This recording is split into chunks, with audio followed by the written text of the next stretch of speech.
Amém, queridos. Eu queria meditar com os irmãos em Gálatas, os 5 primeiros versos de Gálatas.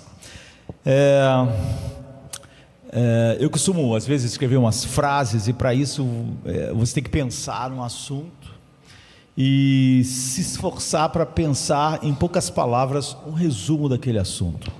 E isso é muito difícil, não é? Muitas tentativas e muitos fracassos, enquanto a Bíblia faz isso de maneira tão profunda, não é? E pega às vezes todo um assunto que vai ser desenvolvido e em poucas palavras coloca aquilo de maneira tão magistral. É maravilhoso isso, porque você pode pegar pequenas porções da Bíblia, decorar elas e ter assim chaves para lembrar de todo o Evangelho.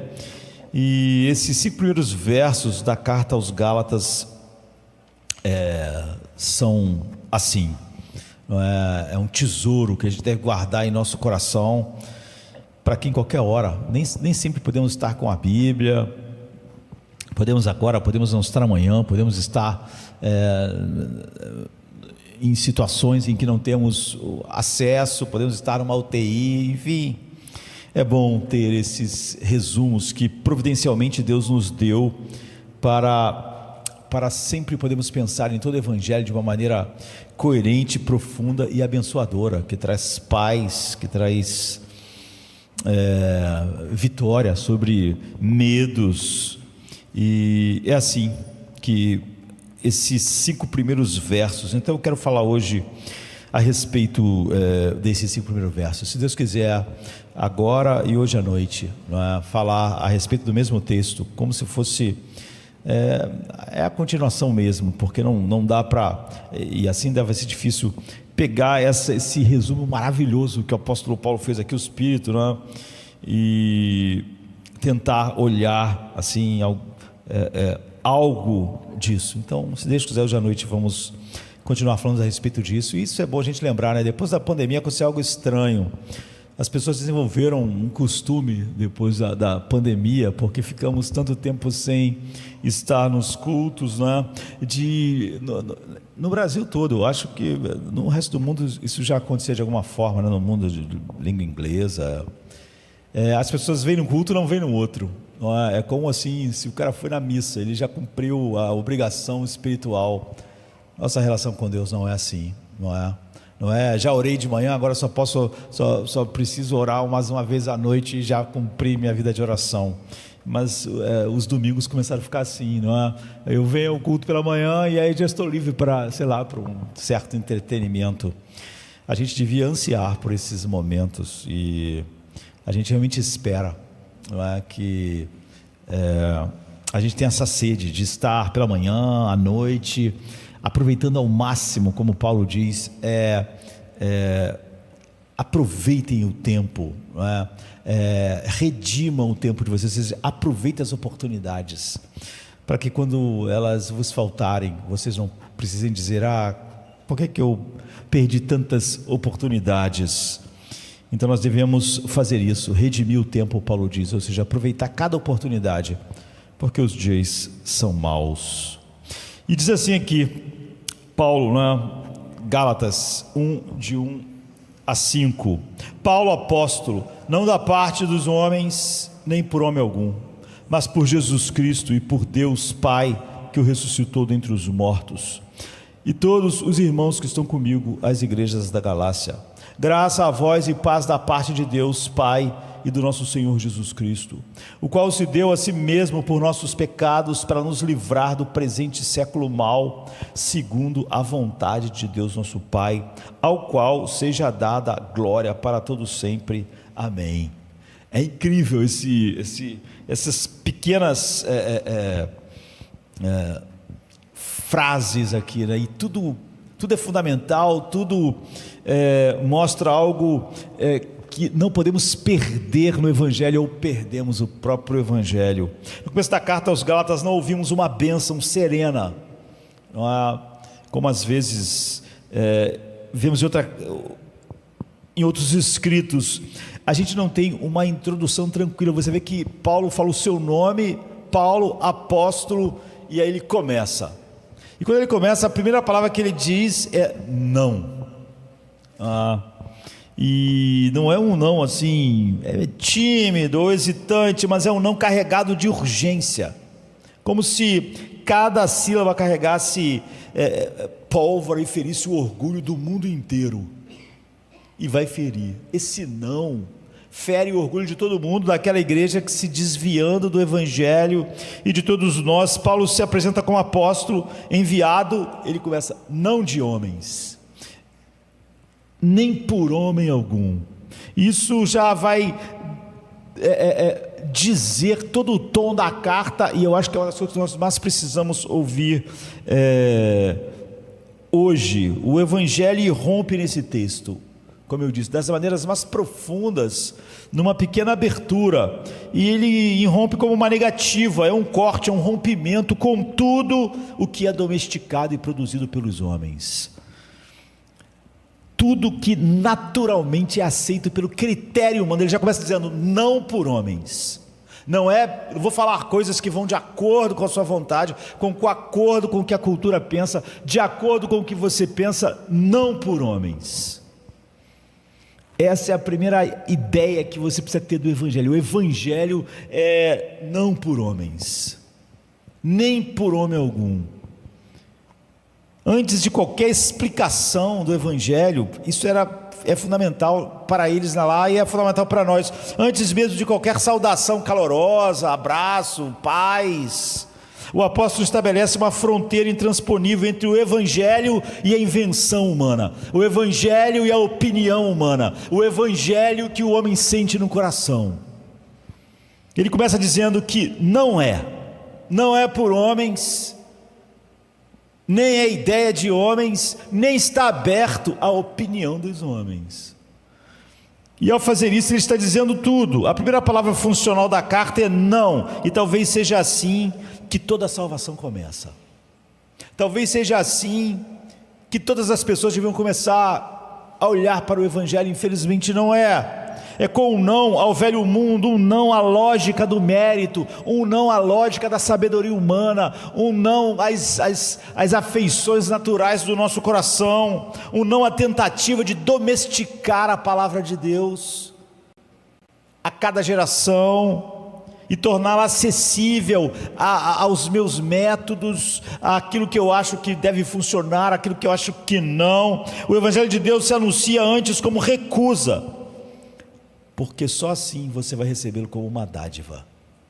Se você achar que o evangelho tem alguma coisa do homem, inclusive de você poder olhar para ele e as tuas opiniões, as tuas ideias, os teus sentimentos terem alguma importância, aqui você perdeu o evangelho. Não é exagero afirmar que o primeiro não do apóstolo ecoa o próprio não de Deus. Esse não de Deus é não ao quê? Ao nosso orgulho. Nós sempre achamos que temos uma opinião sobre as coisas e principalmente sobre o que Deus diz. É o mesmo não que fechou o caminho daquela espada flamejante lá no Éden, quando Deus colocou assim: vocês não vão voltar, não é possível voltar, não há nada que vocês façam para que a justiça não cumpra, vocês estão debaixo da maldição, ninguém vai passar pela espada, não há volta. O mesmo não que interrompeu a construção de Babel é o mesmo não que calou Pedro quando ele tentou impedir Cristo de morrer e Jesus disse: não, para trás de mim, Satanás. É esse não. É o mesmo não que nos impede de levar nossos troféus até a cruz e dizer que alguma coisa em nós deve ser preservada, porque algo em nós é bom, nossas orações, as nossos atos de bondade, que havia alguma coisa boa em nós que não devia ir para a cruz e morrer, porque tudo era indigno. É o não que precede o único sim que realmente salva. Paulo não se apresenta Paulo apóstolo, não. Ele não se apresenta como alguém que obteve autoridade por consenso, fez uma assembleia, estudou filosofia, debateu com muitas pessoas e chegaram a uma conclusão do que era a verdade. Olhou para o humanismo secular nem mesmo como alguém que galgou a sua posição por influência, por ideias de homens que achavam que ele era capaz ou não. Ele não foi nomeado por colegiado, ele não recebeu imposição por aclamação popular, ele não foi ungido por uma igreja, nada. Sua origem não está nas genealogias, como um dia ele valorizou tanto, nem nas estruturas de Jerusalém. Ele é o apóstolo que não deve sua vocação a nenhuma vontade humana, nem a nenhuma aprovação institucional. Seu envio veio de uma aparição, de uma interrupção, que foi um grande não para ele a tudo que ele acreditava, de um Cristo glorificado que ao encontrá-lo cegou para esse mundo para sempre e abriu seus olhos para Cristo. Ele nunca mais tirou os olhos de lá. Há algo subversivo nesse não, algo que não agrada aos reformadores tardios da fé do nosso dia, que acham que realmente isso aqui que o humanismo secular falou pode ser encaixado aqui. Não de homens, nem os amantes do pluralismo que acha que você realmente pode fazer composições. Vivemos numa era que idolatra o sim. Não, isso aqui é verdade, mas a sua opinião também é muito boa, é muito maravilhosa. Aqueles ali estão falando algo um pouco diferente, mas também é muito bom.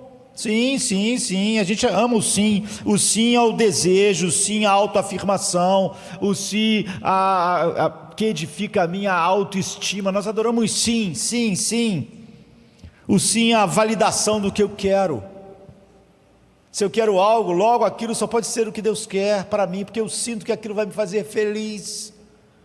Neste mundo de afirmação sem critério, porque hoje em dia não afirmar alguém é causar traumas, é ser tóxico para aquela pessoa. Você tem que afirmá-la, você tem que afirmar seus filhos, tem que afirmar as pessoas. Então, nesse mundo de afirmação sem critério, o não de Paulo é uma ofensa grave. Mas o evangelho começa aqui. Ou você não tem um evangelho, ele começa com um ato de exclusão.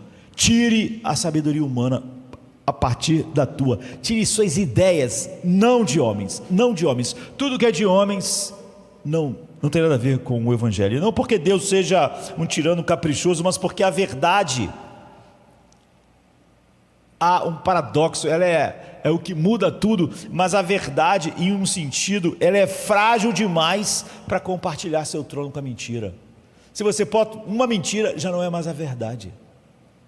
Ela não aceita, sabe? Não, a água pode ter, a água que a gente bebe, qualquer água, você pode comprar água mineral, tá lá, quantidade de coliformes fecais.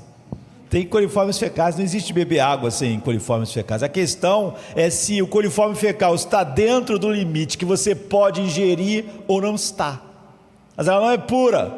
O evangelho não é assim.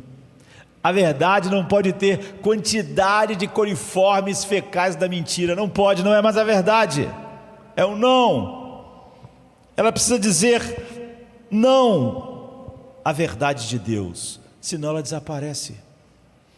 E por isso que Paulo, ao escrever para as igrejas inteiras, várias igrejas da Galácia, que essa carta não é para uma igreja, são várias igrejas de uma região, ele não perde tempo com rodeios. Ele está tratando um assunto sério demais. Então Paulo apóstolo não, começa assim, o tempo é curto, as almas estão em risco e o veneno já tinha começado a circular pelas igrejas da Galácia. Ele sabe que o evangelho pode ser perdido, não por perseguição, mas por adaptação. As gerações logo posteriores a grandes nomes reformados na Alemanha acabaram completamente com o verdadeiro evangelho lá. Não foram muitas gerações. Você não precisa, Jardim da Luz não precisa de pequenos de muito tempo para se afastar da verdade, para daqui a uma década estar completamente conectada com o humanismo secular. Mesmo quando você continuamente coloca essas coisas, o ambiente em que você vive e respira o tempo todo desse mundo traz contaminação. Ele sabe que o evangelho pode ser perdido. não por perseguição. Quase sempre o evangelho, como estava sendo perdido ali, é por adaptação. Você quer agradar uma quantidade de pessoas, ou você quer agradar a cultura, você precisa fazer pequenas adaptações. Não há esse não, e por isso a primeira ação do apóstolo não é construir uma ponte de empatia. Nós pensamos assim: primeiro constrói pontes de empatia, depois algo negativo. Mas ele quer erguer um muro de separação. Ele está fazendo o oposto. Este evangelho não é de homens, então nós não estamos conversando nesse nível.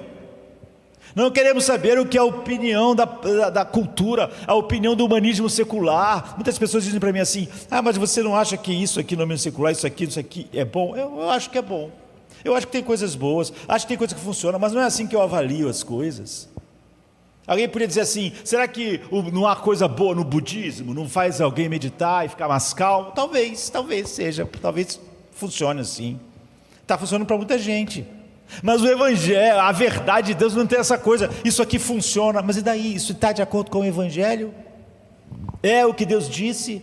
Não, eu era uma pessoa horrível, e depois que eu comecei a fazer meditação transcendental, e aí comecei a seguir algumas coisas do hinduísmo, eu melhorei, virei um melhor pai.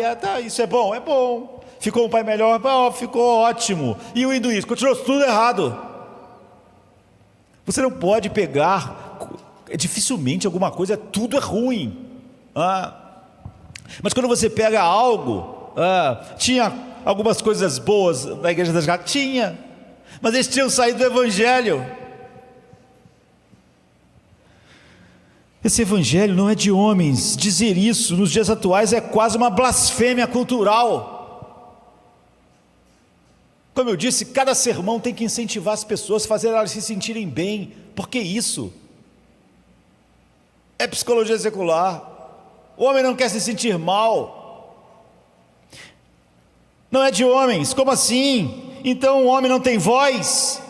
Então quer dizer, Paulo, o homem não tem participação, ele não pode adaptar, aprimorar, moldar, contextualizar? Não, 1000 vezes não.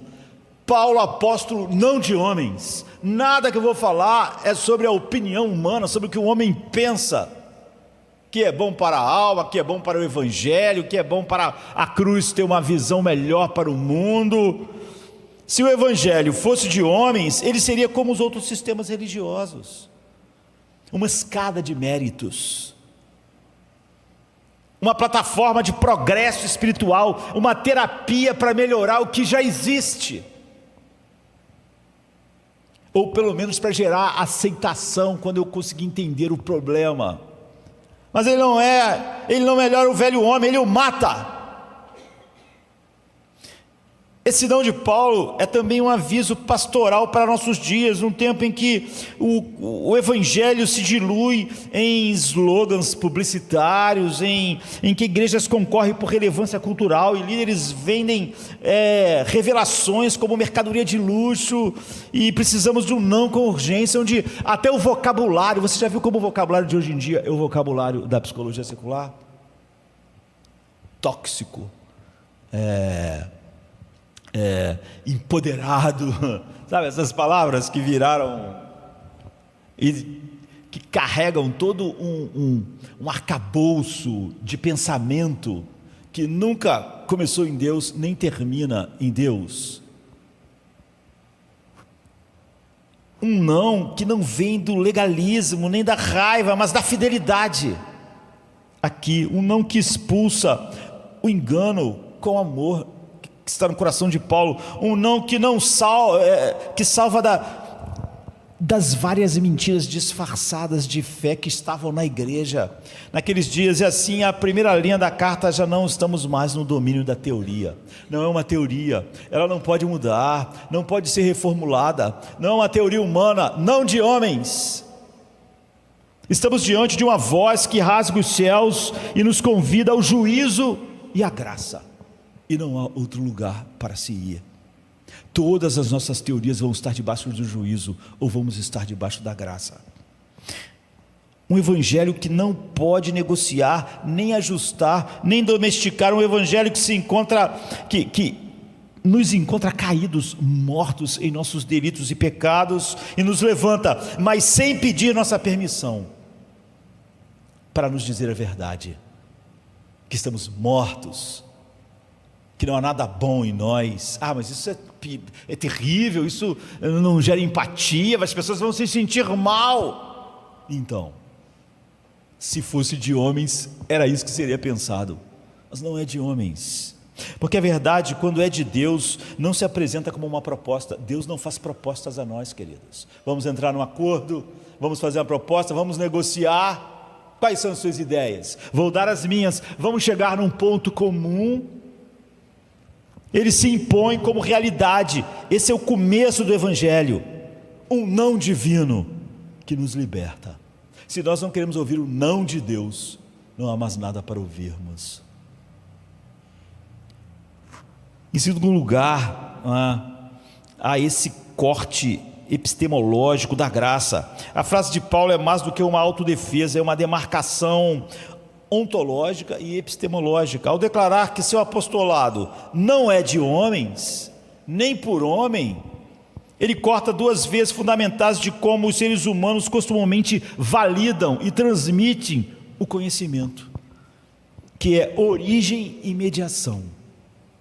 O que ele anuncia não nasceu na mente humana, portanto a mente humana não pode debater, melhorar.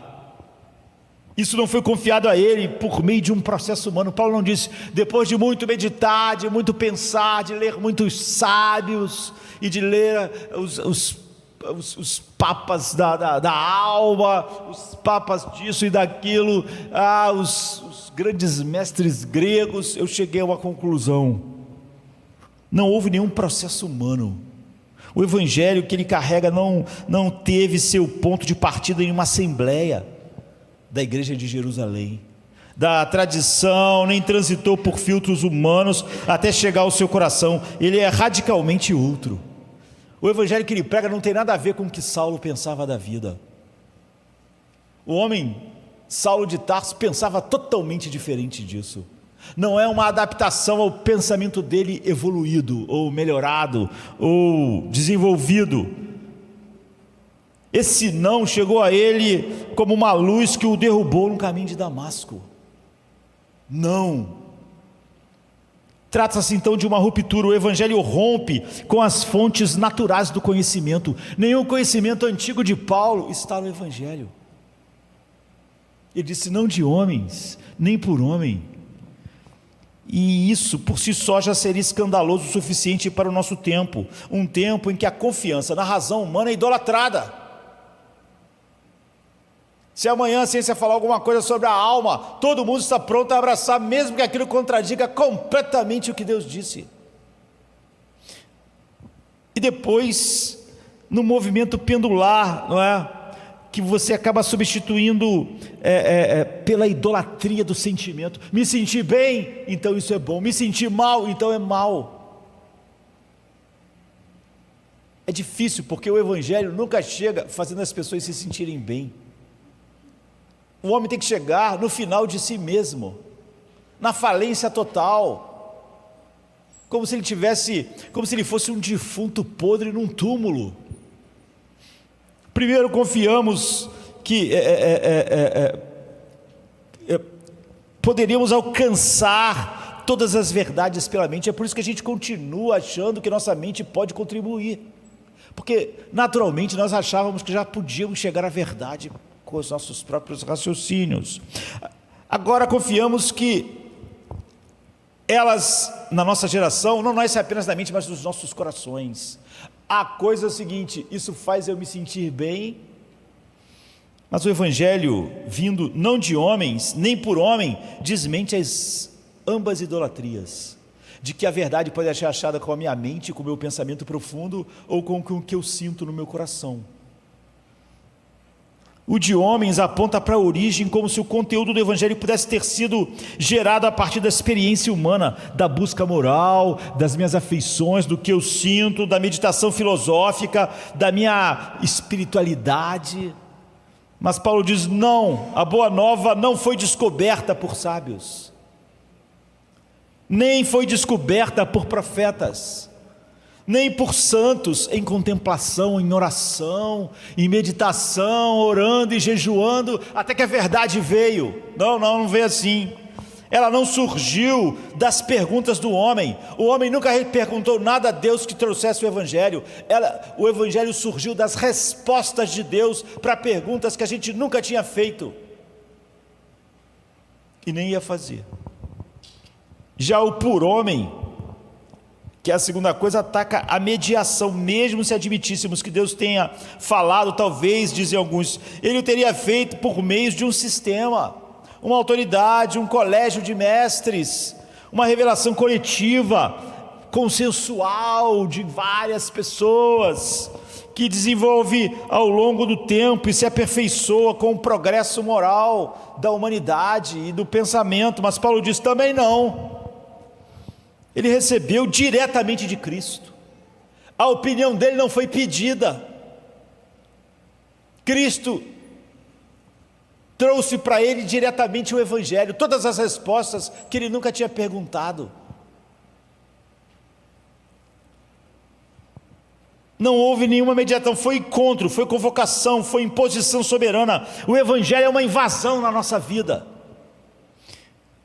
Com isso, somos trazidos para o cerne de uma crise contemporânea que não é apenas teológica, mas epistemológica. Quem tem o direito de dizer o que é verdade? Hoje, nossa cultura acha que todo mundo. Que nós podemos ter uma opinião sobre a verdade, que as pessoas podem ter, e que nós podemos ter uma opinião sobre a alma, de que todo mundo pode ter. Essa pergunta, embora formulada de muitas maneiras, está na base de quase todo o colapso espiritual do nosso tempo. Vivemos em uma cultura que substituiu a autoridade objetiva pela autoridade do eu. A subjetividade é o novo dogma, a consciência pessoal se tornou o novo altar. Não sinto que isso é bom para mim, não sinto que isso vai fazer para mim, isso não está fazendo bem a mim, está fazendo mal a mim. E eu sinto que a verdade substitui o Deus disse. Eu sinto que a verdade, eu sinto que no meu caso, eu sinto que na minha alma, quantas pessoas fazem argumentações a partir de si. Não, isso aí é verdade mesmo. Por que isso é verdade? Não, porque isso já aconteceu comigo, eu também já passei por esse problema aqui. E daí? É o que você sente que define o que é a verdade? O homem sempre amou as trevas, então isso está certo?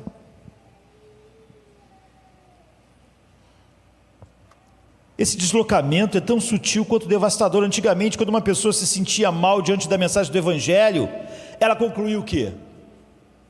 Eu tenho que mudar, eu tenho que ser transformado, eu me sinto mal com a verdade. Hoje, se a mesma mensagem provoca desconforto, conclui-se que a mensagem deve mudar, porque ela está sendo tóxica para mim. Antes, se eu ouvir o Evangelho e ele me faz me sentir mal, eu penso, eu tenho que ser transformado, eu tenho que mudar. Hoje eu penso, essa coisa aí está me fazendo sentir mal, isso tem que mudar, para não fazer eu me sentir mal, porque é óbvio, eu não vou mudar. A autoridade foi transferida do alto para dentro de nós. Essa é o veneno da serpente, vocês vão ser como Deus. A maior tentação era, vocês vão poder saber a verdade, o que é bom, o que é mal. Para vocês vão ter um conhecimento do bem e do mal, do que é bem e mal, para vocês, sem a opinião de Deus. Não vai precisar mais Ele dizer para vocês o que é mal, o que é bom. Não é exatamente isso?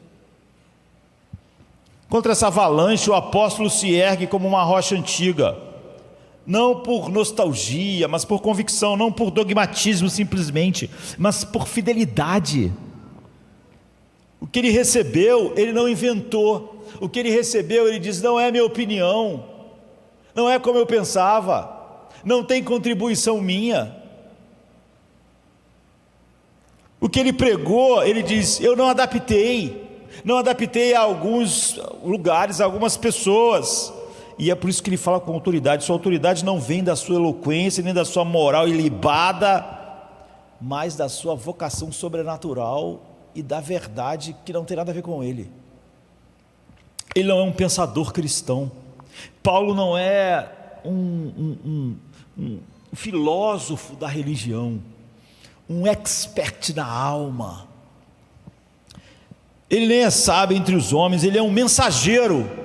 Ele está dizendo isso, não, é só uma mensagem, como quem recebe uma carta e entrega a alguém. Ele não escreveu nada, não adaptou, não ajeitou, não tem nada dele naquilo. O apostolado, nesse sentido, é uma categoria única, né, e irrepetível. Não há mais apóstolos como os apóstolos. Só pode haver hoje falsos apóstolos, porque os apóstolos foram testemunhas oculares do Cristo ressurreto, em carne, vivo, não uma visão. E eles são os recipientes originais da revelação plena e final de Deus. Ou seja, eles são os alicerces. É por isso que diz que eles são os alicerces sobre a qual agora nós edificamos. Você não lança o alicerce de um prédio várias vezes, como está em Efésios 2:20. E o que nos resta hoje não é inventar novos fundamentos sobre a alma, sobre o homem, mas construir sobre o que já foram postos, e ainda assim fazer isso com muito temor, porque o que vamos construir sobre isso não pode ser de homens. E é exatamente por isso que a autoridade de Paulo permanece, não porque ele era, mas por quem o enviou, e porque não tinha nada de Paulo na mensagem, então não podia ter nada dos Gálatas, nem nosso, nem do humanismo secular, nem, mas eu senti, eu já passei por isso, já passei por aquilo, e daí? E se nosso tempo despreza essa autoridade, não é porque ela seja obscura, mas porque ela é inegociável. Nós não gostamos de coisas inegociáveis. Quando Paulo começa a não, já é um problema para o ser humano. Não há nenhuma negociação, não haverá nenhuma exceção no meu caso. Você já ouviu o meu caso, já ouviu a minha história, já ouviu onde eu nasci, já viu as minhas experiências? Não vi, mas isso não muda nada, não é de homens, e você é um homem, eu sou um homem, Paulo é um homem. A revelação apostólica não se oferece como alternativa entre muitas, ela não compete com as vozes culturais, não há competição entre a Bíblia e o humanismo secular, ela não está para competir, nem dialoga, não há diálogo, porque não há acordo. Uma coisa é de homens, a outra não é.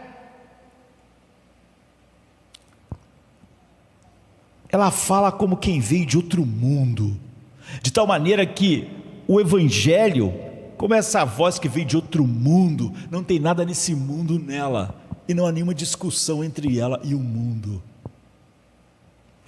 A graça de Deus, portanto, nos corta antes de curar, e quem não gosta de se sentir mal, não tem como se relacionar com a palavra de Deus. Ela nos humilha antes de nos levantar, e humilhar não é agradável para o homem Adão, pelo contrário, ela silencia nossas opiniões, para só então abrir nossos ouvidos. Se você não quiser silenciar, então não tem nada para te dizer, é o que Deus diz. Se você não se aquietar, se você não desistir das suas ideias, não tem nada para você no Evangelho. É o que ele diz para nós, é o que ele está dizendo, porque ela vem de um lugar que nenhum de nós pode acessar, por desejo ou por esforço. Ela é de cima e só chega quando o céu se inclina a tocar a terra por graça soberana. E quando o céu fala, a única resposta verdadeira é cair em silêncio, crer e se submeter como Paulo no caminho de Damasco. Prostrar diante do trono. Em terceiro lugar, isso é uma ferida da modernidade, né? Porque a grande questão é que a nossa alma virou juiz de si mesma. Vivemos uma época em que a alma humana, outrora temerosa, agora ela é emancipada, ela se senta no trono e julga tudo à sua volta. A nossa alma julga os outros, julga Deus e julga a verdade. Não posso aceitar isso, não gosto disso, está me fazendo sentir mal, não estou me sentindo acolhido. A A modernidade, com suas promessas de liberdade e progresso, realizou algo mais radical do que as revoluções políticas ou transformações tecnológicas. Ela inverteu a direção da autoridade. O homem que antes se curvava diante do que era eterno, agora exige que o eterno se curve diante do que é momentâneo. Que a eternidade se curve ao tempo. Nesse contexto, a doutrina que por séculos foi entendida como a luz para os olhos, a âncora da vida no mundo confuso, de mil ideias desconexas, alimento para a fé, passou a ser vista como algo opressivo. Isso é opressivo. A desconfiança não se limita mais às estruturas religiosas corrompidas, a tradições. Normalmente nós começamos atacando instituições, tradições, porque no fundo a gente vai chegar ao ponto que nós não gostamos da verdade. E mesmo quando esses ataques são corretos, e são muitas vezes, e precisam ser feitos, é muito difícil parar. Depois que nós questionamos tudo, nós não paramos mais, não é? Nós começamos a falar sobre como os pais são autoritários, até para depois não aceitar nenhuma autoridade dos pais sobre os filhos. É assim que funciona. Nós começamos a atacar algo, até realmente demolir aquilo. Agora, a simples ideia de que algo seja verdadeiro, independentemente do que eu sinta, se tornou para mim insuportável. O quê? Isso é verdadeiro e é independente de como eu estou me sentindo péssimo com isso. Então, mas ainda é a verdade. Isso se tornou insuportável para nós. A doutrina é rejeitada não por causa de argumentos teológicos, mas porque ela fere o próprio cerne do orgulho moderno. Ela nos lembra que não somos livres para definir o que é real. Ou a gente quer definir o que é real, a gente quer definir nossa identidade, definir para que nós estamos no mundo. Queremos definir que gênero nós temos. Queremos definir, nós definimos tudo. Não é exagero afirmar que a teologia foi substituída pela terapia. A fé pela experiência subjetiva. Sabe, eu faço terapia, nunca acaba, porque eu estou sempre me conhecendo, e aí eu tenho que me aceitar, saber lidar com aquelas coisas, e o que importa não é mais o que Deus diz, mas como eu me sinto ao ouvir o que Deus diz. O que importa para as pessoas hoje, e grande parte da igreja, não é o que Deus diz, mas é como eu me sinto com isso que Deus disse. Não me sinto bem, acho isso ofensivo, acho opressivo para a cultura, para as pessoas. O que as pessoas do mundo vão dizer se nós falarmos isso? E é por isso que tantas igrejas se dobram ao sentimentalismo. Todo mundo no culto tem que se sentir bem, porque se as pessoas não se sentirem bem, então não foi bom. Elas aprenderam que o caminho mais curto para a adesão é a emoção e não a verdade. Mas toda a fé construída sobre a sensação estável como uma casa, ela é tão forte como uma casa sobre areia. O que as pessoas sentem, o que nós sentimos muda muito. Muda de um dia para o outro. Nós podemos ir dormir com um espírito de determinada maneira e acordar de manhã com outro. Mas a fé construída sobre sensações é estável assim. Mais cedo ou mais tarde vai vir o vento, queridos. A pessoa só queria se sentir bem, ouvir coisas que se sintam bem, mas vai chegar a morte, vai chegar os problemas, então ela não sabe lidar com aquilo. Então ela vai culpar todo mundo. Um dos piores e maiores enganos do nosso tempo é a falsa oposição entre amor e verdade, né? Como se fossem coisas rivais e não irmãs inseparáveis, como se o amor exigisse que calemos e a verdade obrigasse que nós nos machuquemos. São coisas brutas, mas o evangelho é mais profundo que isso. O amor verdadeiro não é um convite e não é conivente com a mentira que é própria do coração humano. E a verdade não é inimiga da ternura. Paulo escreve aos Gálatas com lágrimas nos olhos e fogo no coração. Não porque escolheu entre amor e verdade, mas porque ele amava demais para negociar o que era verdadeiro com aquelas pessoas. A graça não é indulgente, ela não passa a mão nas corrupções da nossa alma, para dizer que isso é aceitável ou pode ser aperfeiçoado por nós com aceitação e algumas adaptações. Ela não se senta para dialogar com o nosso orgulho. Deus nunca senta, a verdade nunca senta. Vamos bater um papo. E bate um papo com o nosso orgulho para tentar fazer ele abrir mão de algumas coisas, não ser tão grande. A graça é como a luz num quarto escuro. A gente pode não gostar, mas é assim, ela expõe, incomoda. Estava cheio lá, o porão estava cheio de aranhas, de ratos, de coisas, mas na escuridão você entrava lá e saía, você não via nada. Então, se você não vê, está bom. Mas a graça revela aquilo que, por adaptação, seus olhos não viam mais. Quando a Bíblia diz assim, tereis nojo de si mesmo, olha, não é... Os homens estavam muito satisfeitos, eles não estavam vendo nada para isso. Ela não pergunta se você quer ser transformado, a graça te transforma. Ou então ela não está agindo em você. A graça é soberana. Ela não convida a sua aprovação, ela exige nossa rendição. E se ela não nos levar à rendição, ela não nos levou a nada. Porque a graça nunca nos leva a acordos. Porque aceitar a graça significa admitir que a alma não é autossuficiente, que a alma não pode nada, que ela não é juíza da verdade. Só abraçou a graça quem já abraçou o fato: a minha alma não é juíza da verdade, essa é a verdade de Deus, e ela me condena completamente, e não há nenhuma desculpa em mim, não há nada, não há nenhum argumento. Se Ele não me salvar por pura bondade merecida, eu estou condenado. Mas isso me faz me sentir mal. Então faz. A graça mostra que o coração não é fonte segura de direção, mas é um lugar infestado de enganos e erros. Na verdade, a graça diz que isso é a coisa mais enganosa que existe, a sede da nossa vontade e das nossas afeições, o coração, e que a experiência pessoal não é critério para nada. Ontem eu fui no lugar e eu vi meu pai que morreu e ele falou comigo. Então, você está com problemas.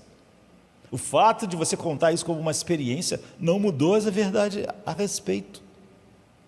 Aconteceu isso e eu vi, eu senti, eu experimentei. Então, isso é um problema enorme. Experiência pessoal não é critério último da realidade. Deus diz o que as coisas são. O que eu sinto, o que eu vejo, o que eu percebo, não diz o que as coisas são. Aceitar a graça, então, ser chamado eficazmente, é dizer: eu estava errado. Sobre o quê? Estava errado sobre tudo. Estava errado sobre o meu coração, estava errado sobre mim, estava errado sobre a minha alma, estava errado sobre o mundo, estava errado sobre Deus, estava errado sobre o amor, estava errado sobre a verdade, eu estava errado sobre tudo. Isso é o que a graça faz. Paulo estava errado sobre tudo, sobre oração, sobre vida com Deus, sobre ser bom, sobre fazer coisas corretas, estava errado sobre tudo. E isso para o homem moderno é intolerável, porque o homem não aceita estar errado sobre nada, que dirá sobre tudo. A crise da fé em nosso tempo não é apenas uma crise moral, é uma crise de adoração. Nós passamos a adorar o que sentimos, e então quando o humanismo secular diz exatamente o que sentimos, é irresistível. Nós passamos a adorar o que sentimos e não o que nos transcende. A adoração verdadeira sempre é algo transcendente, o que transcende todas as coisas: Deus, a mente de Deus, o coração de Deus, o que Deus diz que é a coisa mais valiosa, importante e a razão de tudo. Ele diz: Cristo. O mundo diz isso, o humanismo secular diz isso. Agora, se as pessoas não sentem que Cristo é a coisa mais importante, pior para elas, porque Ele ainda é. O que as pessoas sentem não tem importância nenhuma com a realidade, e isso devia ser totalmente claro para nós. O santuário foi substituído, o santo dos santos foi substituído pelo espelho, o altar pelo nosso feed, a voz do Senhor pelo zumbido das nossas preferências pessoais. Quem está dizendo mais o que eu quero ouvir? O humanismo secular ou a Bíblia nesse assunto aqui? A voz do Senhor então é trocada pelo zumbido. E nesse novo templo, a única heresia é discordar do eu. Porque a verdade se torna inconveniente, então, desagradável. Mas a graça de Deus não se submete. Paulo é quem mais falou sobre a graça, mas ele está escrevendo essa carta. Você vê, ela não é algo fraco. Ela desce com a mesma força com que Paulo foi lançado ao chão pela luz que ele viu. É assim que a graça desce sobre nós. E se nós não estivermos caídos no chão dizendo: Senhor, o que queres? A graça não nos alcançou. Mesmo que a resposta de Deus seja uma que não faz nenhum ser sentir que aquilo é maravilhoso, naquele instante vou te mostrar o quanto você tem que sofrer por causa do Evangelho. Ela desce com a mesma força, ela quebra antes de restaurar. Se a graça não quebrou essas coisas, então ela também não nos restaurou. Ela humilha antes de levantar, ela derruba ídolos, inclusive o mais sedutor de todos os nossos ídolos, que é o culto à autonomia. E quando ela vem, ela nos reverte. De juízes da verdade, nos tornamos servos da verdade. De donos da fé, passamos a mendigos da misericórdia. Sabemos que a fé, ou Deus nos dá, ou nunca teremos. Porque só há um lugar onde a graça pode florescer, queridos: na alma que foi arrancada do seu próprio trono. No lugar, a graça só reina onde o eu é destronado, ela não reina em outro lugar. Em quarto lugar, a doutrina como forma de vida, é o sangue do Evangelho. Há uma mentira persistente que ronda os corredores da espiritualidade moderna, e ela é sutil bastante para parecer sensata, e quase sempre as mentiras que mais parecem sensatas são as mais perigosas. Ela é mais letal o suficiente para roubar a alma do Evangelho. A ideia de que a doutrina é algo periférico, técnico, reservado a pessoas que vão gastar mais tempo. Que vida cristã verdadeira é feita de experiências, de sensações, de boas intenções. Se eu quiser botar mais doutrina, tudo bem, mas o que controla a mesma coisa são as sensações, as emoções, as percepções. Nesse esquema ilusório, a doutrina se torna adereço, um detalhe estético, numa fé funcionalmente desligada da verdade. Mas Paulo, logo em sua saudação, já destrói o mito ao declarar que a mensagem não veio de homens.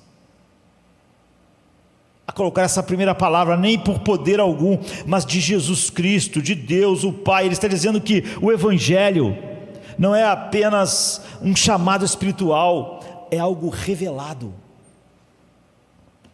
Uma palavra com conteúdo, com estrutura, com forma, mas mais do que isso, com precisão.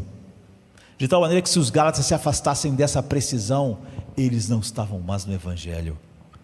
Não é uma vibração, não é um impulso, não é uma sensação: eu estou errado sobre as opiniões de Deus, mas eu sinto que a presença dEle, eu sinto algo que Ele faz na minha vida. Uma sensação subjetiva de estar em paz com Deus. O Evangelho é anúncio, é proposição, a verdade que se escuta, que se crê, que se proclama, que você tem que dizer como Paulo: não de homens, não é nada a respeito do que nós achamos, do que o homem acha. E é aqui que a modernidade tropeça, porque ela aprendeu a ver a doutrina como um constrangimento para a alma. Ela crê que a teologia limita a experiência espiritual, quando na verdade é a teologia que sustenta e diz se algo é verdade ou é mentira. Não importa se eu estou experimentando. Você não pode validar o teu dom tal, porque eu falei, aconteceu comigo, e daí que aconteceu com você? Você não valida a verdade. A Mas Paulo sabia, e os séculos confirmam, que toda emoção profunda nasce de uma verdade profunda. A teologia molda os nossos afetos. Se ela for falsa, ela vai moldar afetos falsos. A doutrina forma a nossa imaginação. O evangelho verdadeiro não nos oferece um manual de emoções, mas uma cosmovisão que transforma como nós vemos tudo, portanto, como nós vamos reagir emocionalmente às coisas. Paulo olhou para idolatria de uma cidade e sentiu seu espírito revoltado, ou seja, essas afeições estão sendo produzidas pela verdade. Pense nisso. O que nós sentimos quando fracassamos? O que fazemos quando somos rejeitados? Cada uma dessas experiências é na prática uma experiência teológica, porque nós choramos segundo o que cremos, nos desesperamos de acordo com a estrutura do nosso coração. Se nosso coração achar que algo é vital para ele não pode viver sem aquilo, então se aquilo é tirado, nós desmoronamos. Todas as emoções daquele desmoronamento fluem de uma teologia que dizia que aquela coisa era a base da minha vida, de uma verdade profunda, arraigada, verdade para mim, de que aquilo ali era a minha vida e que se aquilo é tirado, então eu estou em desespero. Mas desespero não é um sentimento, ansiedade não é um sentimento, não é uma afeição. Então por que isso gerou esses sentimentos? Porque havia uma verdade profunda que foi atacada, uma verdade, uma convicção. As doutrinas que carregamos, assumidas ou não, modelam o modo como nós enfrentamos a realidade. Como enfrentamos a realidade sempre está falando sobre a doutrina que nós abraçamos. Por isso, abandonar a doutrina não é um gesto neutro, é um suicídio espiritual lento. É como desligar os aparelhos de uma alma doente, porque o barulho incomoda. Há coisas que incomodam. Mas você já ficou na UTI? É um lugar que faz barulho demais, muitas coisas apitando, são coisas desagradáveis, são máquinas coladas em nós, mas aquilo está nos mantendo vivos. É razoável dizer assim: desliga tudo, porque esse barulho me perturba, não está me dando, não está fazendo me sentir bem. O cara vai falar: cara, esses aparelhos estão fazendo você ficar vivo. Como assim? Que importância tem um barulho que eles estão fazendo? Para a diálise, para a hemodiálise, porque o barulho dessa máquina eu não gosto, ele me perturba. A fé sem doutrina não silencia os conflitos, ela apenas os empurra para a escuridão, onde eles crescem sem nome, sem resistência, sem cura, ou pior, colocamos um nome nele para torná-lo aceitável. A doutrina é o sangue do evangelho, porque é a doutrina que carrega a vida. Ela circula entre a mente e o coração, entre verdade, prática, afeições, e desemboca no que a gente faz e como a gente encara as situações da vida. Ela diz quem é Deus, o que Ele fez, ela diz quem nós somos, o que precisamos, o que temos. Como um homem pode se alegrar na cadeia como Paulo? Porque a verdade que ele acreditava dizia que a cadeia não era a pior coisa que podia acontecer com ele, e mostrava que havia coisas maravilhosas acontecendo. Se não houvesse essa verdade, a situação em si não tinha razão para produzir afeições de alegria. Todos os nossos sentimentos estão ligados a alguma doutrina que nós acreditamos, a uma verdade. Cada decisão cristã verdadeira está enraizada em uma convicção doutrinária sólida, mesmo que inconsciente. E cada desvio, cada confusão, cada colapso espiritual é também um problema de crença, não apenas de comportamento. Quando nós falamos, quando Deus fala, não se sintam assim, a gente pensa, assim, como não se sente? Porque o que você sente está definindo, é o resultado que você crê. Essa tua reação está dizendo que você crê dessa forma contrária à verdade. É isso que está sendo dito. Considere um jovem que foi ensinado desde cedo que Deus só o ama quando ele está indo bem espiritualmente. É uma é um ensino. Essa doutrina falsa moldará a sua relação com Deus. Quando ele não estiver bem espiritualmente, ele vai dizer que não pode orar, porque Deus não vai nem me ouvir, porque ele terá medo de orar nos dias ruins, ele não saberá confessar pecados, sem culpa paralisante, porque ele achou que ele era aceitável exatamente pelo seu desempenho, e agora que o desempenho caiu, ele está paralisado. Você vê, e por que ele está paralisado? Por que aqueles sentimentos estão o dominando assim, jogando ele para baixo e não levando ele até os pés de Cristo? Por causa do que ele crê, ele acreditava que a aceitação de Deus para ele é porque ele era bom, porque ele era maravilhoso, porque ele era obediente, porque ele orava muito. Então, se essas coisas entraram num certo colapso, então ele não tem mais base, e aí ele está se sentindo completamente incapacitado. Mas você vê, o que ele está sentindo flui do que ele acreditava. Ele não entenderá a graça como fonte, mas como um prêmio. E se eu entendo a graça como prêmio, quando eu sinto que estou nas minhas avaliações não merecendo nada, então não tem como ir aos pés de Cristo. Mas se eu sempre soubesse que eu nunca mereci nada, eu não teria esse problema. Sempre é uma doutrina determinando o que a gente faz, o que a gente sente, como a gente sente, nas situações que a gente sente. A gente pode não perguntar, a gente pode não ter formulado claramente para nós qual era a verdade que nós acreditamos, mas a maneira com que nós estamos reagindo está falando no que cremos. E pior, quando essa pessoa estiver numa situação melhor, ela vai se achar piedosa e aceitável diante de Deus, e vai se sentir bem, porque ela está fazendo coisas que merecem a aprovação de Deus. Sua teologia errada formou o seu mundo emocional. A nossa teologia errada forma o nosso mundo emocional, ou as nossas crenças que viraram teológicas, apesar de serem humanistas e secular, formam o nosso mundo emocional. Nosso mundo emocional é o resultado daquilo que realmente cremos.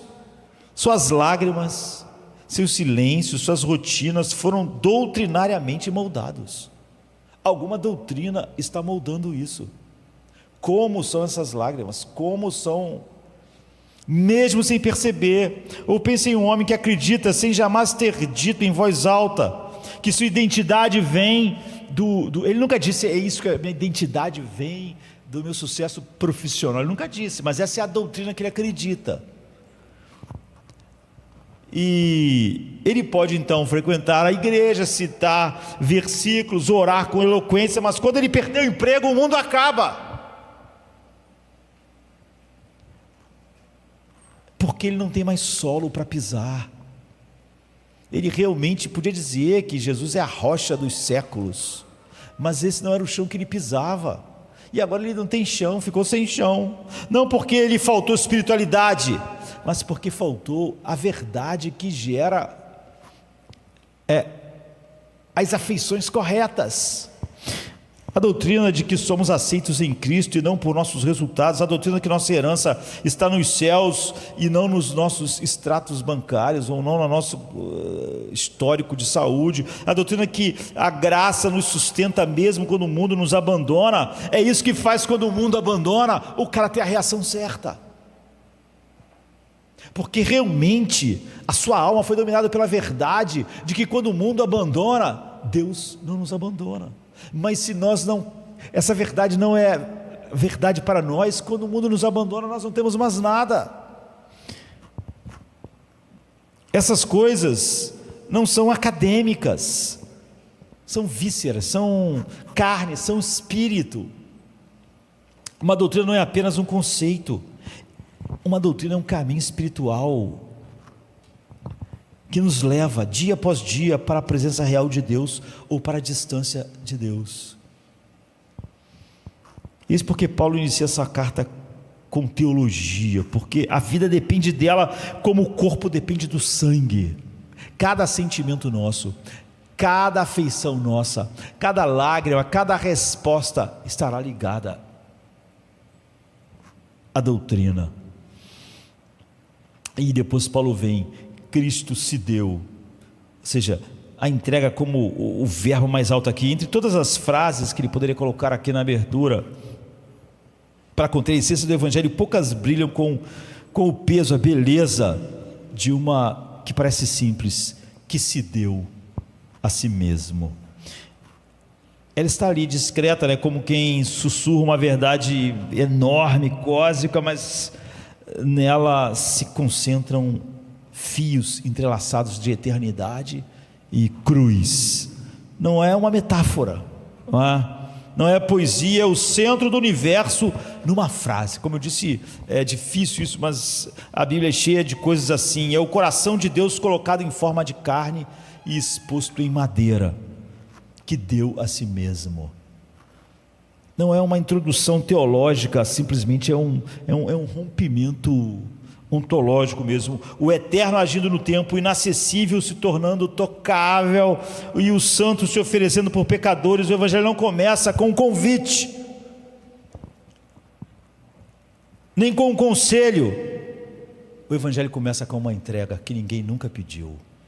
Ele entregou a si mesmo.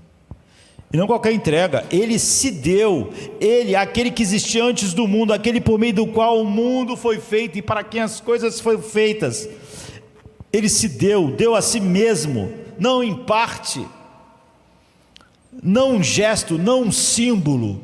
Ele se deu a si mesmo. E é aqui que todo o cristianismo se separa de qualquer filosofia, religião ou proposta espiritual já concebida por homens. Os mestres mostram caminho, Jesus é o caminho. Os sábios apontam a luz, Jesus é a luz. Os líderes dizem que o que deve ser feito, Jesus diz, está consumado. Nada é tão diferente, não é? Você vê por que Paulo começou dizendo primeiro, não de homens. A diferença não está apenas no conteúdo, mas na natureza da missão. Jesus não vem ensinar como alcançar Deus, ele se deu. Ele vem como Deus nos alcançando. Ele nunca ensinou ninguém a alcançar Deus. O escândalo do Evangelho é que ele não é um manual de separação, ele é uma declaração de substituição. O verbo não veio nos dar novas regras, nos mostrar mais claramente o que ninguém conseguiu mostrar, nos mostrar aquilo que os profetas falharam, apesar do seu brilhantismo. Ele não é apenas um exemplo, ele é um sacrifício, ele não é apenas um profeta, ele é o Cordeiro. A frase que se deu a si mesmo é a assinatura do céu num documento de resgate. Não é a descrição de uma tragédia histórica, é a revelação de um plano eterno, não de homens. E essa entrega não foi arrancada, não foi exigida contra a sua vontade. Quando diz que tudo que foi feito pela vontade do Pai, mas nada foi feito contra a vontade de Cristo. Tudo que ele faz é o que ele quer fazer, é a mesma vontade. Cristo se deu voluntário, ele viu a cruz antes de nascer e ainda assim nasceu. Ele sabia o peso da ira infinita que ninguém mais podia conhecer no seu próprio Deus, e ainda assim ele bebeu o cálice. Ele viu o rosto do Pai se esconder e ainda assim prosseguiu. O Filho eterno, por amor ao Pai e aos seus, avançou sem hesitação. Sua morte não é o colapso de nada, não é? Ele se deu. Que início glorioso, foi o próprio plano triunfando. Cada tapa, cada cuspe era o próprio plano de Cristo funcionando. A liberdade desse ato é o que torna mais espantoso. Ninguém tira a minha vida, eu a dou. Ninguém prega as minhas mãos, eu dou minhas mãos para serem pregadas. Ninguém cospe na minha face, eu dou a minha face para ser cuspida. E faz com soberania, com domínio sobre cada instante da paixão. Cada golpe, cada cuspida, cada prego foi sustentado pela vontade dele, que mantinha aquelas pessoas vivas. Ele morreu porque quis morrer. Morreu numa cruz porque quis morrer numa cruz. Morreu debaixo da ira de Deus porque quis estar lá. Ele se deu. Ele nos salvou porque quis nos salvar. Ele se entregou porque nenhum de nós poderia oferecer nada, não é? E é essa entrega, essa palavra simples, rasgante, negociável, que reescreve a história. Não tem nada, não tem nenhuma contribuição humana em absolutamente nada, porque Ele se deu, não há mais o que pagar. Se Ele se deu, não há mais quem acuse. Ele se deu, Paulo está dizendo, a justiça está satisfeita, o amor agora está liberado para correr como um rio, sem entrar em conflito com a justiça. Sim, para todos aqueles que o Pai deu a Ele, independente de quem sejam essas pessoas, sem nenhum mérito. E é por isso que a cruz não é um objeto de veneração sentimental. A cruz é um trono da glória invertido. Nela o rei reina, ainda despido e ensanguentado. Ele reina, Ele comanda soberanamente as coisas. Nela a morte morre e a vida ressurge. Que paradoxo, um lugar onde a morte morre. O mundo tropeça na cruz, queridos. A religião pode banalizar a cruz, o mundo tropeça, mas quem vê com olhos abertos pelo Espírito sabe, esse madeiro é o lugar mais alto que já houve ou haverá em toda a história e em toda a eternidade. Não há lugar mais alto e mais elevado do que a cruz de Cristo. Não é à toa que nessa carta Paulo vai dizer que não quer saber de mais nada a não ser disso. É no centro desse lugar que brilha a sentença que define tudo: Cristo se deu. E aí a próxima palavra que Paulo diz, Ele se deu. Por quê? Porque nós éramos muito sofredores, porque estávamos nos sentindo mal no mundo. Ele se deu por nossos pecados. A cruz de Cristo não foi apenas um gesto de compaixão, queridos, foi um ato de julgamento. Quando Paulo escreve que Jesus se deu a si mesmo pelos nossos pecados, ele não está apelando à nossa sensibilidade religiosa, mas à realidade moral do universo e nossa. Essa frase carrega um peso imensurável. Ela afirma sem rodeios que há algo em nós que exige uma condenação e uma ira infinita, e que esse algo foi posto sobre ele. Vivemos numa era em que o pecado foi domesticado. Quase todos os pecados têm um nome terapêutico. Quase todos eles estão no catálogo de doenças e síndromes. Todos, praticamente todos, precisavam de um manual. Como lidar com esses problemas da alma. E não, Ele se deu pelos nossos pecados. Ele se tornou linguagem simbólica, metáfora terapêutica, o pecado, descrição emocional do que nos faz sentir culpados e nos fazer nos sentir mal. Mas Paulo não negocia com essas tendências. O pecado para ele não é uma emoção, uma reação química, sabe? Não, isso é um problema, uma reação química que eu tenho, é o meu temperamento, é porque eu sou assim. Não, Ele se deu pelos nossos pecados. Outro dia alguém me disse, não, mas isso é tão natural em mim que não pode ser, eu não tomo a deliberação. E daí? Só mostra quão escuridão nós somos. Nós agimos como os demônios, sem nem precisar pensar. E o fato de você não precisar pensar para fazer algo não diminui o erro daquilo. Ninguém delibera, vou sentir raiva agora. Essa pessoa fala isso, vou sentir orgulho ferido. Você não precisa, não é?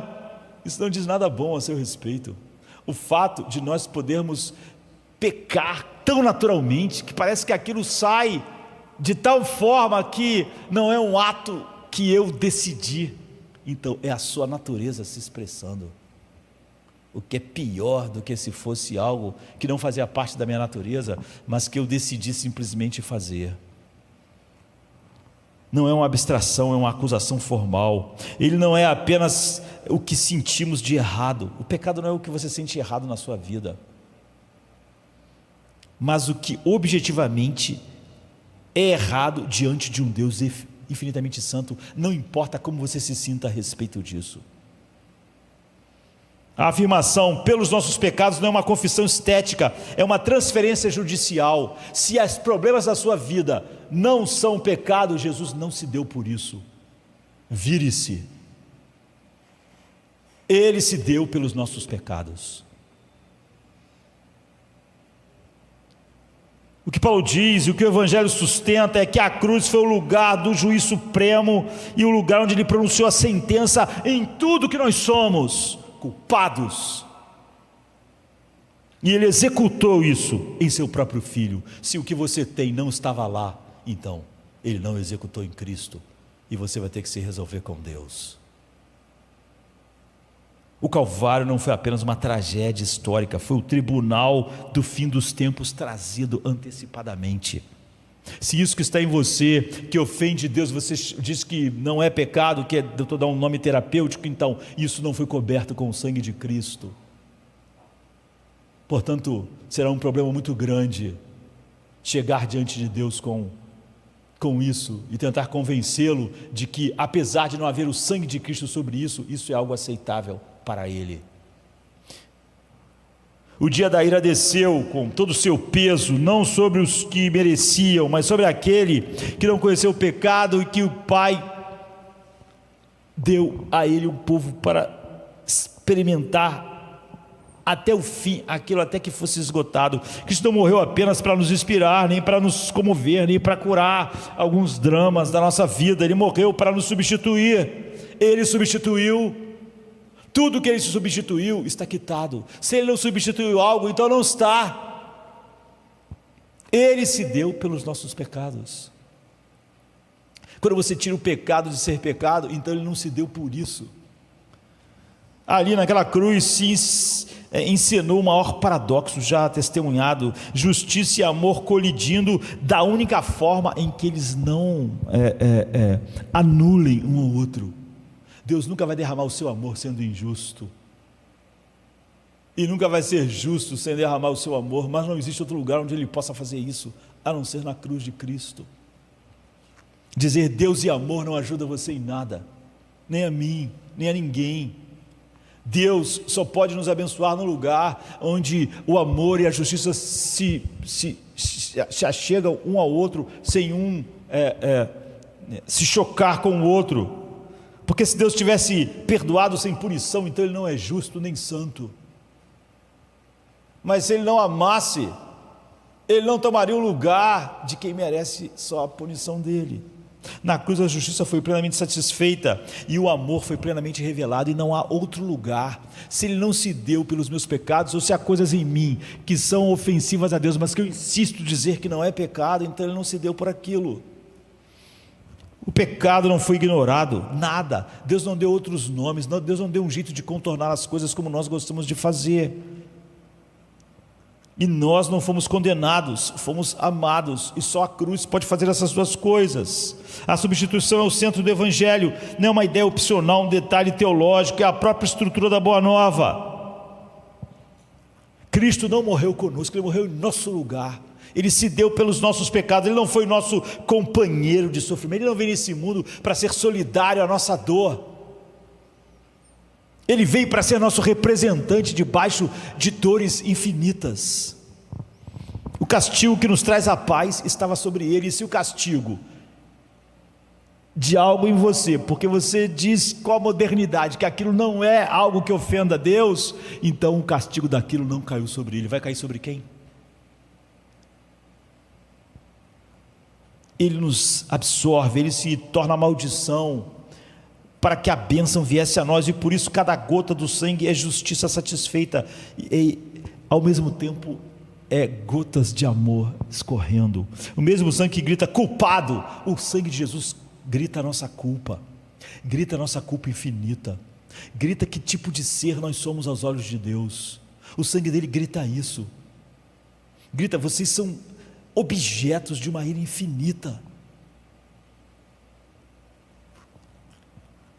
O sangue grita culpado diante do Pai: vocês são culpados. Mas depois o sangue grita: perdoados, justificados. A cruz não pede desculpa por sua dureza, por dizer algo tão duro sobre nós. Vocês merecem nada mais do que isso. Isso pode ser tóxico para o nosso mundo, que quer tanto se sentir bem consigo mesmo. descobrir que a única coisa que o ser humano é um objeto da ira e do desprezo de Deus. A cruz não oferece negociação, ela oferece reconciliação no sangue, mas não a custo do nosso arrependimento, sabe? A reconciliação não custou nosso arrependimento, custou a vida de Cristo. Nós podíamos nos arrepender sem Jesus entregar a si mesmo. Isso ia valer o quê? Nada. Primeiro, que não seria um arrependimento verdadeiro, e segundo, que o arrependimento não pode nos purificar. A reconciliação não é apenas entre Deus e o homem, mas entre a justiça e a misericórdia, entre a ira e o perdão, entre a santidade e a aceitação. O universo moral foi restaurado pelo sangue de Cristo. A balança foi zerada, o abismo foi fechado. Por quê? Porque nossos pecados são tratados. Todo o problema somos nós nessa história. Nós só somos o problema, não somos nada na solução. O abismo foi fechado por quê? Porque o abismo era criado pelos nossos pecados. A ira foi aplacada por quê? Porque é nossos pecados que merecem a ira. Quem contempla essa substituição com olhos abertos jamais volta a desejar ser juiz de si mesmo, dizer isso aqui não é errado, não, isso é errado, é errado. Deus disse que é errado, isso está em Cristo, por isso que eu tenho paz. Não tenho paz dizendo que isso não é um erro, que não é um pecado. O resgate é como intervenção, em sétimo lugar, não é um manual, mas é a mão soberana de Deus agindo. É uma razão pela qual Paulo não descreve o Evangelho como esse código de conduta, nem como uma escola de aperfeiçoamento, mas como um resgate. Ele se deu para nos resgatar, que se deu a si mesmo pelos nossos pecados. Para quê? Para nos resgatar do presente século mau. A escolha dessa palavra não é acidental, é teológica, pastoral e radical, porque o resgate supõe que a maioria das pessoas modernas se recusa a admitir, dentro e fora da igreja, que estamos perdidos demais para que qualquer tipo de ajuda, ensino, dica, terapia pudesse nos ajudar. Fracos demais para sermos ajudados, mortos demais para sermos convencidos. Precisamos ser salvos ou não seremos. O Evangelho não é um manual de sobrevivência espiritual. Ele não nos oferece técnicas de flutuação, nem lições de natação teológicas no mundo, no meio do dilúvio da vida. Ele nos encontra afogados, sem impulso, boiando, mortos nos escombros do presente século mau.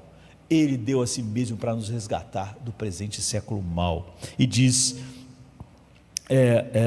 que nós fomos tirados então da morte, que é isso, para a vida. A salvação não começa quando decidimos nos mover em direção a Deus, nunca decidimos isso, mas quando Ele se move em direção a nós, enquanto estávamos mortos em nossos delitos e pecados.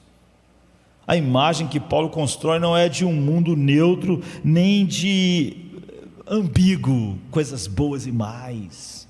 O presente século não é decadente. Ele não veio nos livrar do presente século decadente, o presente século doente, mas do presente século mau.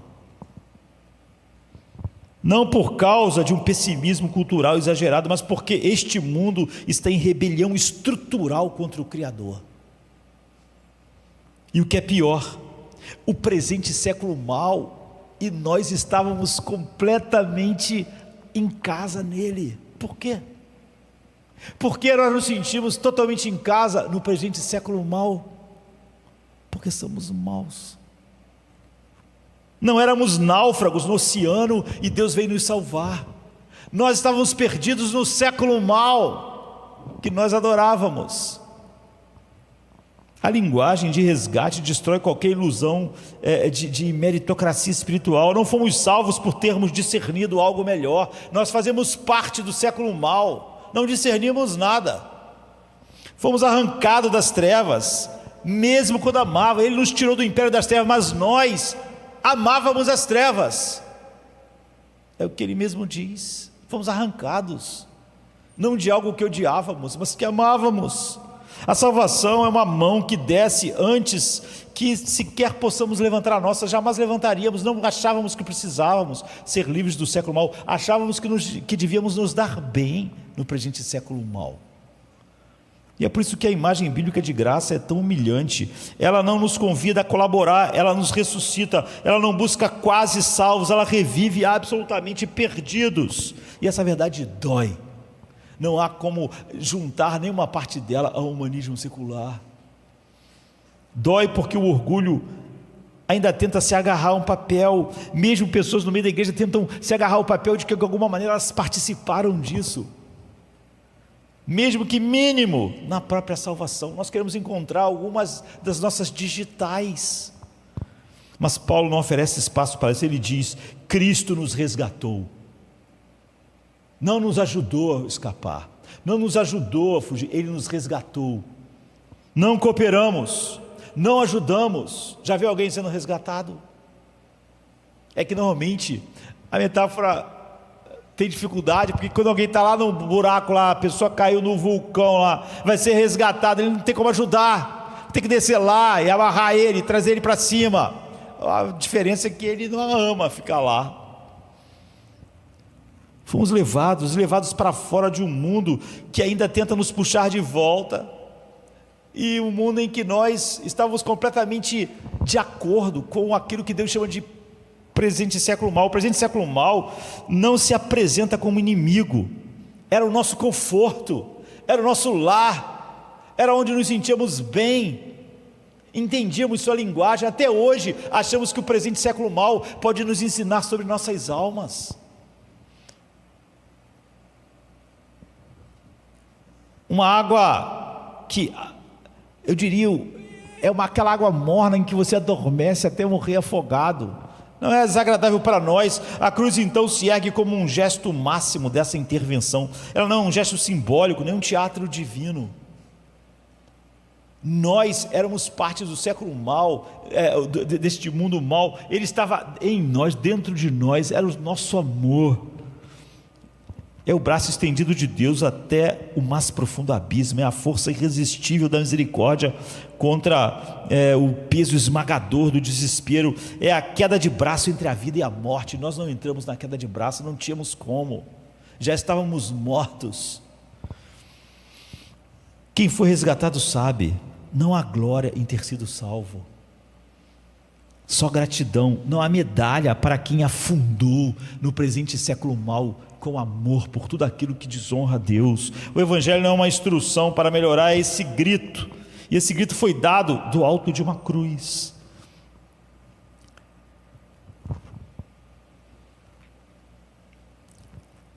Porque só quem esteve perdido de verdade sabe o milagre que é ter sido salvo. Paulo nunca contaria a história da conversão dele como algo que ele fez, que ele participou, que ele desejou, que ele buscou. Em oitavo lugar, o presente século mau. O que é isso? Ele se entregou a si mesmo para nos resgatar do presente século mau. Quando Paulo diz que Cristo nos resgatou do presente século mau, ele não está descrevendo apenas uma era histórica, uma fase, a nossa geração, a nossa cultura. Ele está nomeando um sistema espiritual inteiro, uma atmosfera invisível, um fluxo de vida que está constantemente em oposição a Deus. E no centro disso estamos nós. A Bíblia diz: a mente do homem é inimizade contra Deus. Ela é parte do século mau. Ela não é inimiga, ela é a própria inimizade. Você pode reconciliar dois inimigos, mas não pode reconciliar a própria inimizade. A mente natural é inimizade contra Deus, é isso que ele está falando. Não é uma civilização, uma cultura, nós somos parte disso. Mas uma rede, o que esse século mau, o mundo nesse sentido não é apenas o planeta, nem a civilização em si, mas é uma rede de desejos, de estruturas, de narrativas que opera sob o signo da alienação para com Deus. É um sistema onde Deus é ignorado, combatido, onde Deus é substituído. Essência do humanismo secular é onde o humano é desfigurado em nome da sua própria autonomia, de ser seu próprio Deus. O século mau, o século presente que Paulo fala, é ao mesmo tempo fascinante e destrutivo. Ele seduz pela aparência e pela promessa: vocês serão como deuses. Mas por trás dessa fachada está o que a Escritura chama de cosmos, um mundo que jaz no maligno. Um teatro de sombras onde o pecado se disfarça de virtude e a rebelião de autoaceitação, a rebelião de autonomia. Esse mundo então não é neutro, nenhum ser humano é neutro em relação a Deus e as coisas de Deus, porque ele não está só no século mau, ele é parte dele. Esse mundo então ele forma, ele molda, ele catequiza, mesmo sem liturgias explícitas. Esse mundo educa afetos, os nossos afetos. Esse mundo define o que é normal e sempre é exatamente o oposto do que Deus diz. Ele diz o que é aceitável amar, o mundo diz o que você deve odiar. Você vê, o mundo está agindo e cada um de nós é parte disso, como se fosse Deus. Isso deve ser amado, isso deve ser rejeitado, isso não pode ser, aquilo deve ser excluído. E o mais trágico é que antes da graça nos alcançar soberanamente, nós não estávamos vivendo nesse mundo, nós éramos este mundo. Não éramos turistas espirituais, nós éramos filhos naturais deste mundo, filhos da ira. Esse era o nosso mundo, o mundo que nós nascemos, um mundo que é a cara do que as nossas afeições são. Estávamos tão profundamente enraizados nas lógicas deste século que chamávamos trevas de luz e luz de trevas, que é o que o homem faz, para ver como a lógica do mundo mal é oposta a Deus. A desfiguração do humano não era percebida como perda. A desfiguração do ser humano e a podridão do pecado era celebrada como o quê? Libertação. Todos os problemas, é óbvio que só podem ser um defeito do nosso cérebro, porque não pode ser nós mesmos um problema. O presente século é mau, não porque produz cultura, mas porque distorce em tudo a verdade de Deus. Enaltece o corpo e despreza a alma. Exalta a liberdade, mas a converte em escravidão dos seus impulsos e desejos corrompidos. Valoriza a identidade, mas constrói ela sobre as coisas mais frágeis e pecaminosas e que não se sustentam em nada. Quando as coisas ficam difíceis, só geram desespero. O homem do século presente não sabe mais o que significa ser homem. Ele se desconectou da fonte para a qual ele foi feito, como uma lâmpada desligada, que continua tentando encontrar uma maneira de brilhar, desligada da tomada. E é nesse cenário que o Evangelho desce, não como uma nave de fuga, mas como uma explosão de realidade. O Cristo não veio para nos evacuar do mundo, Ele veio antes para destruir o mundo dentro de nós, dentro dos nossos corações, porque simplesmente nos evacuar desse mundo não mudaria nada, nós seríamos as mesmas coisas, as mesmas pessoas no Éden, no céu ou em qualquer lugar. A questão não era nos evacuar do mundo. Sua oração é clara: não peço que tire eles do mundo, mas que os livres do mal. A salvação não é isolamento cultural, é purificação existencial, não é uma fuga geográfica, mas é uma transformação interior. Você não faz mais parte, Ele nos resgatou deste presente século mau. O presente século mau não está mais dentro de nós. Agora nós vemos trevas como trevas, não chamamos mais de luz, não chamamos nenhuma verdade, por mais bonitinha que seja, de algo bom, se ela se contradiz algo que Deus disse. Fomos libertos. Ser liberto do presente século mal não significa abandonar o mundo, significa ter um mundo arrancado de dentro dos nossos corações. Nossas mentes inimigas da verdade, amigas dos conceitos humanos tirados. Significa que as narrativas que antes nos definiam, aquilo que eu defendia, aquilo que eu achava que era minha liberdade, meu orgulho, agora são minha vergonha. Que os valores que antes nos seduziam agora nos inquietam, que qualquer coisa que eu perceba que minha alma está querendo validar, que não está de acordo com a palavra de Deus, gera em mim tristeza, clamor, arrependimento. A libertação operada por Cristo é, nesse sentido, uma descolonização da alma. É como se, ao sermos salvos, fôssemos tirados desse regime opressor. Não se trata apenas de mudar de religião, mas nós mudamos de mundo, nós mudamos de reino. O reino de Deus veio a nós. Não estamos mais no presente século mal, não fazemos mais parte dele, nascemos nele, éramos totalmente naturais para nós, mas não é mais.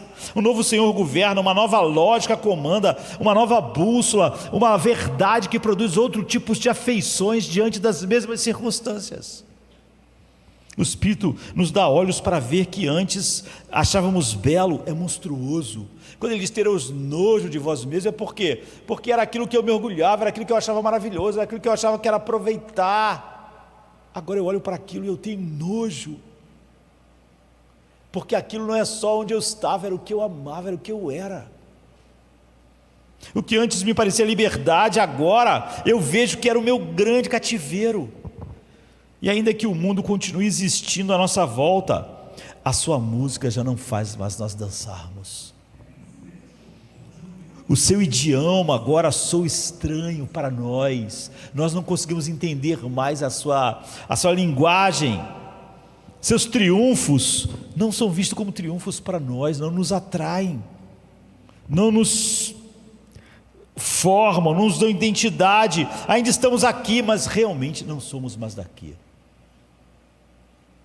Foi o que Jesus disse: não são do mundo, como eu do mundo não sou. Vivemos entre dois tempos, o presente que passa e o futuro que invade. Somos cidadãos de outra era, com olhos voltados para o Rei e para o reino. Ser salvo, afinal, é ter o coração recapturado de volta ao seu verdadeiro soberano. Antes disso, muitas coisas estavam soberanamente sobre nós. O presente século mal, e para encerrarmos e continuarmos a noite, a vontade do Pai é a origem graciosa dessa missão. A próxima frase de Paulo, para nos livrar do presente século mal, segundo a vontade de nosso Deus e Pai. É aqui que repousa o alicerce último do Evangelho. Muito antes de existir pecado, muito antes de existir cruz, resgate ou resposta humana, existia uma vontade boa, perfeita, soberana, eterna. O Evangelho não nasce no desespero humano, queridos. Muitas pessoas acham isso, que Deus olhou para o nosso desespero, para a nossa tristeza, para a nossa miséria e pensou: vou ter que fazer alguma coisa. O Evangelho não é resposta à nossa miséria, não é uma reação ao caos da queda, mas é uma decisão escrita no coração do Pai antes da fundação do mundo. A salvação ela começa no trono, é por isso que ela é inabalável. Paulo não diz assim: Cristo se deu a si mesmo por nós, porque viu nossa miséria e ficou comovido. Não foi por isso que ele se deu. Que tragédia humana, que sofrimento, eu vou me dar por ele. Não. Cristo se deu a si mesmo porque viu nossa miséria. Não. Nem que Deus, ao constatar nossa dor, decidiu fazer um plano, improvisar um plano. Ele diz que tudo isso aconteceu segundo a vontade de Deus, o nosso Pai. Essa é a razão de Jesus ter vindo. Não somos nós, nem nossa miséria, nem nossa dor. Não é isso que moveu, não é isso que trouxe o Evangelho. O Evangelho não é a resposta à nossa dor. O Evangelho é um plano eterno de Deus. Ele diz que tudo isso aconteceu segundo a vontade do Pai, como quem aponta para algo mais antigo que o tempo, mais sólido que os céus, mais profundo que o pecado, muito mais profundo do que a nossa dor, sofrimento e miséria.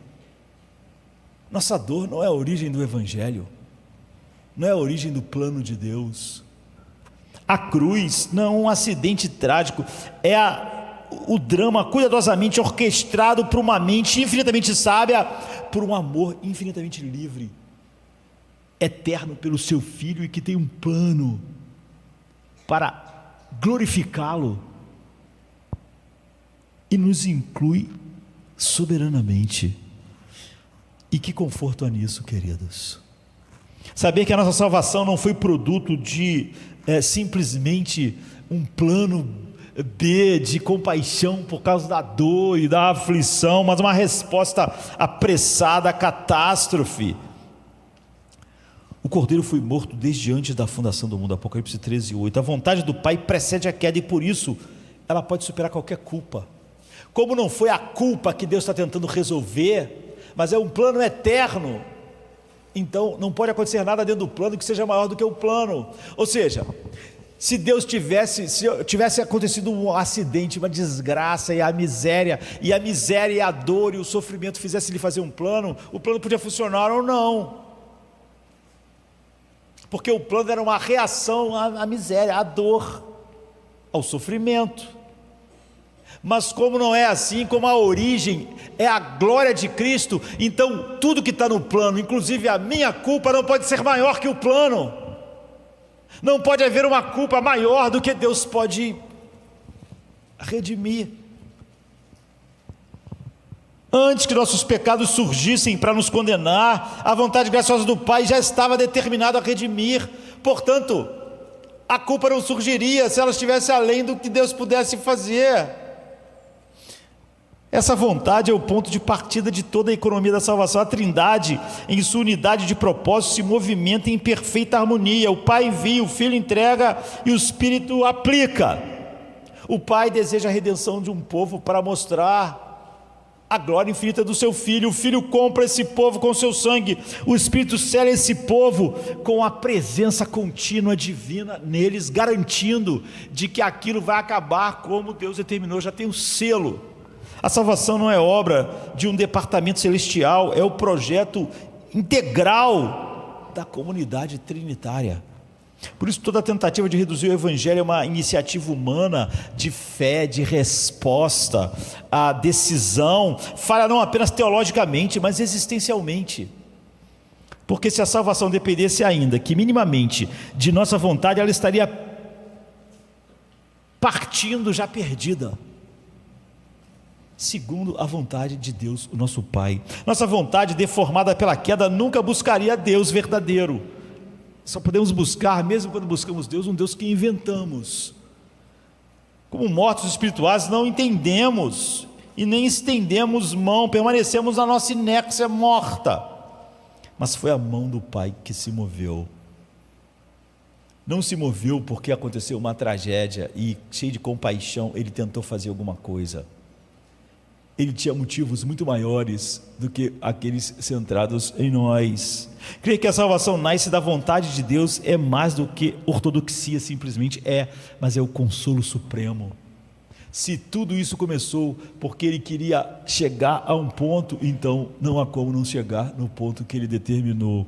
É saber que a força que nos resgatou é maior do que todo o pecado em seu poder grandioso. É saber que a salvação começou com um ato soberano de amor e por isso não será interrompida por nossos altos e baixos. Deus está fazendo isso para glorificar o seu Filho. Nós podemos ouvir sempre o eco daquilo: por amor de mim mesmo vocês não são destruídos. Como o meu nome seria profanado? E como o plano dele não começou conosco, começou com o seu nome, começou com a exaltação do seu Filho, então nada pode parar. Não pode haver fracasso. Quando o nosso arrependimento é frágil, nossas decisões são tantas vezes quebradas. A soberania do Pai não esmaga, ela sustenta todos aqueles que Ele salva, porque o seu plano chega exatamente. Você vê, essa soberania nos consola, ela nos impede de atribuir à fé o peso que pertence à graça, mas atribuir à graça a nossa fé. A fé é o meio, não é a causa. A fé é o meio que Deus decidiu dar no operar da graça. Não é a causa de Deus usar a sua graça sobre nós. A causa foi a vontade eterna de Deus, que escolheu amar antes que qualquer um de nós soubesse o que era amor. E se Ele quis nos salvar, e se Ele se entregou a si mesmo para nos livrar do presente século mal, pela vontade do Pai, como Ele não conseguiria nos livrar do presente século mal? Como alguma coisa falhar, se o plano de Deus tivesse sido feito por causa de pena e compaixão pelo sofrimento humano, então Ele poderia falhar. Ele tinha começado no homem, Ele tinha começado depois que uma tragédia aconteceu, mas não, Ele se deu a si mesmo para nos resgatar do presente século mal, segundo a vontade de Deus nosso Pai. Vamos continuar daqui. Paulo, apóstolo, não da parte dos homens, nem por homem algum, mas por Jesus Cristo e por Deus Pai, que o ressuscitou dentre os mortos. A todos os irmãos que estão comigo nas igrejas, às igrejas da Galácia, graça a vós e paz da parte de Deus e Pai do nosso Senhor Jesus Cristo, o qual se deu a si mesmo por nossos pecados, para nos livrar do presente século mal, segundo a vontade de Deus nosso Pai, ao qual seja dada a glória para todos sempre. Você vê que há elementos assim, um pouco antes, um pouco depois, que eu deixei para a segunda parte. Vamos ver isso hoje à noite. Vamos ficar de pé. 5 martelos, 5 vezes nunca, e o universo treme. Nunca, nunca, nunca, nunca, nunca. O homem muda, o tempo gasta, os sentimentos oscilam, mas Deus não. O mesmo que falou no Sinai, falou na cruz e ainda fala. Ele não volta atrás, Não se cansa, não muda de humor. Fidelidade não é emoção, é essência. O amor que começou permanece. nunca te deixarei, nem te abandonarei, nem na luz, nem na sombra, nem no rio, nem na dor. Nunca te deixarei. Nenhum abismo é fundo demais, Nenhuma noite é longa demais, nenhum deserto é seco demais. o nunca de Deus atravessa o impossível. O silêncio dele é cheio de presença. Ele é pai e um pai não abandona o filho, mesmo quando foge, mesmo quando nega, pode corrigir, mas não solta. Pode calar, Mas não sai. a ternura dele é mais teimosa que o pecado, mais antiga que a culpa, mais firme que a dúvida. Há pais que desistem, mas o Senhor não. Nunca te deixarei, Nem te esquecerei, mesmo quando duvidas eu fico, mesmo quando cais eu desço, mesmo quando foges eu vou atrás. Cristo é marido da alma, não há divórcio no Calvário. O amor tem cravos, não cláusulas, tem feridas, não condições, tem eternidade, não prazo. O corpo não vive sem a cabeça, e se ele ele te deixasse, deixaria a si mesmo ao impossível. O sangue que o sustenta corre em ti. Ele não abandona, porque é fiel. Sua glória está em jogo, sua honra prende a promessa. Ele termina o que começa. O oleiro não larga o vaso até que brilhe. Às vezes parece que se foi o céu em silêncio, a oração perdida, mas o jardineiro trabalha no escuro, regando o invisível, fazendo nascer o que não se vê. Nunca te deixarei, nem no vale, nem na cova, nem no fogo. Nunca te deixarei, mesmo quando tudo cai, eu fico de pé contigo. Deus é Emanuel, Deus conosco. Sua presença é o próprio nome. Sua ausência é impossível. Ele é onipresente em amor. Ele não te deixa no pecado, te persegue com graça, não te abandona no medo, te abraça em promessa, não te rejeita na queda, te levanta com feridas. A graça tem pés e vem atrás de ti. Na cruz ele selou nunca, não ficou nada pendente. O abandono foi trocado por presença eterna. O Pai se calou com o Filho, pra nunca mais se calar contigo. nunca te deixarei.